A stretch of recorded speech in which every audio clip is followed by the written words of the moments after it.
This video will discuss the food plating method for building your home blended food. It focuses less on calories and more on mealtime routines. Food plating is designed to be used one meal at a time. It also works well for tube weaning, as parents and caregivers can offer the plated meal at the family mealtime and blend any remaining food and liquids left to be given through the feeding tube. Depending on their age and ability, this is a great way to involve your child at mealtimes.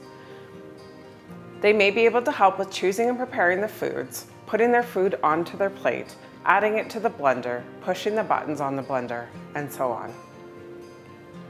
Here we have a meal for a 3-year-old toddler who has eaten about 30% of their meal.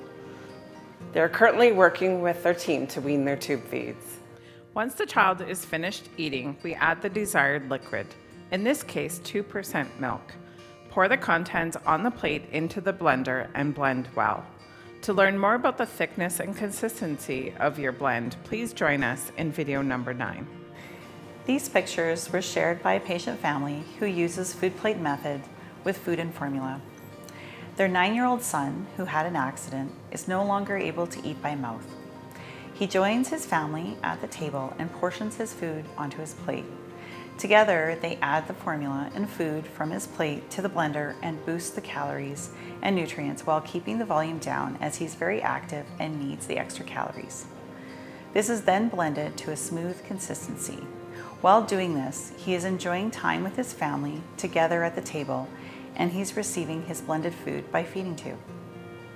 As another patient mom described to us, it is the feeling of normalcy. Even though your child has a feeding tube, they are still eating the same as the rest of the family eats. This is truly what home blended food provides for families. If using the food plating method, your home blends will vary day to day and week to week. In order to know if your child is receiving all the nutrients they need, you may wish to provide a 3-day food record to your dietitian. If there are certain nutrients that are still needed that cannot be provided by food, your dietitian can help you choose supplements that work for your child.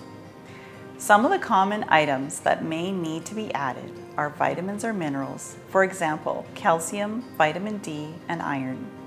Omega and vitamin D supplements can be helpful, as they are often hard to get from many common foods.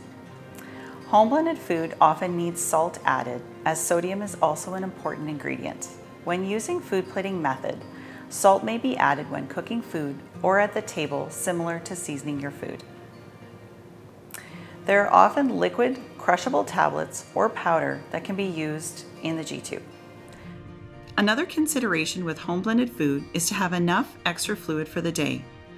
Fluid or liquid content of the blends will change based on the thickness of your home blend and choice of foods. Your dietitian can give you an idea as to your child's fluid requirement and help you with a plan. If you're considering food plating for tube weaning, it is recommended to involve your feeding team members in your plans. They can help with how to introduce foods and weaning your child's tube feeds.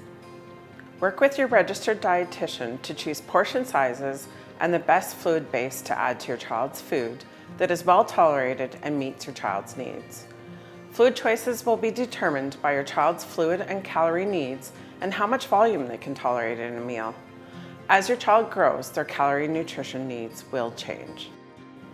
Thanks for joining us. We hope this series helps you and your family on your home blended food journey.